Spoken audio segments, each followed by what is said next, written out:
Hey everyone, Kristen here. As you know, I believe homemade is best, but it doesn't need to be complicated. And today I'm here with another easy, affordable soup recipe, just like you guys requested. Today we're making Instant Pot Pasta Fagioli, which is just a rich tomato-based Italian soup with pasta and beans, and it's perfectly seasoned and so easy to make. So let's get cooking. To get started, hit saute on the Instant Pot. Add in about a tablespoon of extra virgin olive oil and let that heat. Once heated, add in 1 large yellow onion that's been finely minced, 2 stalks of celery that have been minced, 2 carrots that have been peeled and chopped, and we're going to saute that up for just a few minutes until our onions become translucent. You want to give it a stir every little bit. My onions are looking nice and translucent, and so I'm going to add in 4 cloves of finely minced garlic, 1 teaspoon of black pepper, 1 teaspoon of kosher salt, and 2 teaspoons of dried Italian seasoning. And then I'm just going to let that toast for about 30 to 60 seconds, stirring constantly just until my nose really smells it. We don't want to burn our garlic. To really amp up the flavor in this simple soup, I'm adding in half a cup of dry red wine. If you don't drink, feel free to use chicken stock or vegetable broth in its place. And you know the drill, we need to scrape up all those brown bits on the bottom of the inner pot. I'm going to scrape those up while the wine bubbles and the alcohol evaporates. And the wine here, you can use a Cabernet, a Merlot, any dry red wine that you like to drink. Just a little bit is really going to add incredible flavor. Now that the wine's cooked off a little bit, I'm going to add in 6 cups of low sodium vegetable broth. You can certainly use chicken broth if you don't want to keep this vegetarian. 1 teaspoon of kosher salt, half a teaspoon of black pepper, 1 tablespoon of balsamic vinegar, and that's really just going to add incredible depth of flavor to this simple soup. 2 bay leaves, 1 15-ounce can of kidney beans that have been rinsed and drained, 1 15-ounce can of cannellini beans that have been rinsed and drained.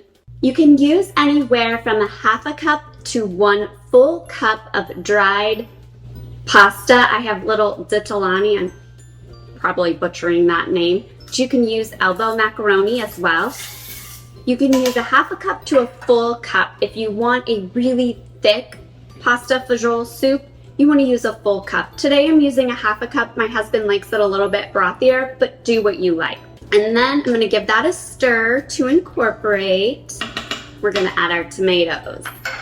I have 1 15-ounce can of diced tomatoes, juice included, and then 1 8-ounce can of tomato sauce. I'll pour that in, and we're not going to stir that. That way our tomatoes won't sink to the bottom of our soup and cause a burn notice. That's it. We're going to pop our lid on the Instant Pot. Make sure our venting knob is pointed towards ceiling or your lid is locked. Now to set the cooking time, anytime that you're cooking pasta, you need to be exact in timing. So I have found that the perfect cook time for this soup is 2 minutes on high pressure with a 10-minute natural pressure release. The soup will be fully cooked and flavorful and robust, and our pasta will be not mushy but perfectly tender. To set the cooking time, hit manual or pressure cook and use the plus or minus buttons to adjust until it reads 2.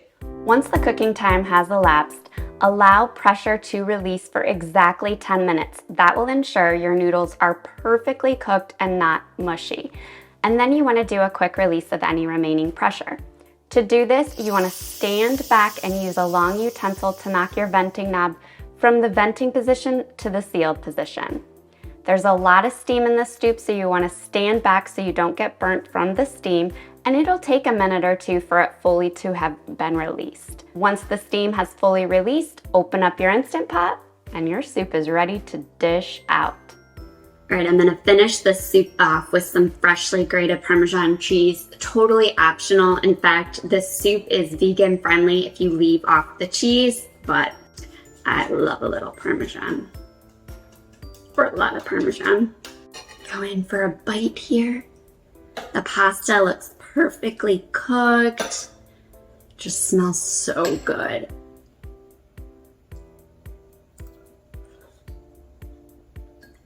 Mmm. Mmm. Really simple, but really, really delicious. The beans still have a little bit of chew to them. The pasta's super tender. Like I said, that red wine just really elevates the flavor in the soup, and the oregano, and it's absolutely perfect. You guys are gonna love this soup recipe. And for more easy Italian soups, be sure to catch my next recipe where I share with you how to make instant pot minestrone. Until next time, happy cooking.